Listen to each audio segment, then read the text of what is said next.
Brands. Once you start using leverages, it is time to build a brand. Brands are everywhere. There are brands for cars, for instance, like Mercedes, BMW, and I love this one. Equally, you find brands in shops like here on the busy Christmas Street in Cork. You find them on planes, trains, and much more. It is not different for humans. You can imagine what leverages these brands used in the past and now. But let us turn to you. Each generation has a primary place where they go to sell their personal brands. For some, it was their workplace, meeting houses. For some, it is YouTube, and for some, LinkedIn, and for many youths today, TikTok. Each touch point you have with another human being is an opportunity to transmit or assert your brand. Don't miss it. And how do you go about building your own brand, you may ask? It is quite complicated and may not be covered in this short presentation. Simply, you may start by choosing the right kinds of people around you and becoming the person you want to be. And most importantly, fit yourself with axioms and philosophies that align with the brand you target. Your thinking is your prayer.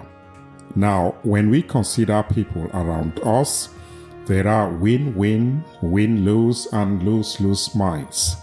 These are deeply anchored in our values, our belief systems, and our culture. Most people who vibrate in the win-lose and even lose-lose space become blind to many opportunities. Now, let us look at these three personality types. Win-win, or in French, gagnant-gagnant, or in Cameroon Pidgin, chop-a-chop. These individuals will always want a team or a group to win, even if they do not gain. Win-lose, or gagnant-perdant in French, or achop-mogu, or achop-gibier in Pidgin, Cameroon Pidgin. These individuals will only want to be part of a team if they can win and others lose. And third, lose-lose, or pedant-pedant in French, or sagat-sagat in Cameroon Pidgin. These individuals can only be part of a group or team if they win. If they do not win, they prefer to make everyone else to lose. Mbongo, if I don't get my own for a side, na sagat. A typical place where you can see this in action is in places where people live in extremes, like say 100 francs or 20 euro cents per day. See those boys in the park who carry bags for 100 francs? Their group always have these three personalities. When you have chosen the mindset you want, and I guess this will be win-win, it is time to express yourself. We used to have this hair extension called expression. Now, if a lady has it on, how does she pose herself? How does she present her work? And how does she project herself into the future? There are just infinite ways to do so. She may pose herself this way and many other ways. You see, they are all different and there are infinite ways of expressing herself. Now let's all choose the good possibilities of expressing ourselves. No matter how we express ourselves, there are loud and silent cues and communications we send out there. Those with the right kind of antenna can pick them up. And there are many people around with the right kind of antennas to pick up even our silent and secret broadcast. To become aware how we treat others and how others treat us, two things to look at are influence and persuasion.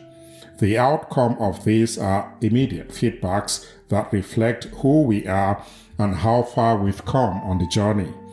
Two books I find as very interesting reads are those from Robert Cialdini. They detail the principles of persuasion and influence. Let us look at 6 principles of persuasion. The first is reciprocity. This is thinking win-win, giving gifts out of pure love. but also giving gifts because we receive them. And this happens when we are surrounded by the same kind of people. One good turn deserves another. The next is commitment. And this is being consistent and truthful to what we've said, done, or promised. If you deceive the world, you begin by deceiving yourself. The next is social proof. This is a psychological phenomenon where people copy the actions of others to behave correctly in a particular context. Examples: customers praising a business, endorsement from experts, fans trusting recommendations from celebrities or influencers, following the masses, whether they are doing correct or wrong actions, and finally, certifications from trustworthy institutes or organizations also provide social proof. The fourth is liking. Here we sense people around us who share the same or similar values and agree and link up with them. There may also be people who do not share the same values. And here we can always find mid-ground to reach a high ground with them. The fifth is authority. A cue is a signal or action that leads to a new action or performance. Authority is about cues that let people trust you. It may be the same kind of dress, like Dr. Angela Merkel of Germany, a lab coat in a lab or hospital setting, uniforms in school, uniforms of military people or police, or a way of talking. Once one of these cues show up, people are in the mood to expect a particular outcome or action. And the last one is scarcity. This is the drive to get something limited, no matter how difficult the endeavor is. This asset could be time, space, or other physical quantities. Mastering the 6 principles of persuasion will let you to gain and assert your brand. In the next video, we'll look at knowledge set. We'll see the habits we have to get in order to move fast, to be informed with knowledge, and conquer the world. We'll learn how to be a synthesizer. Stay tuned for the next video coming up.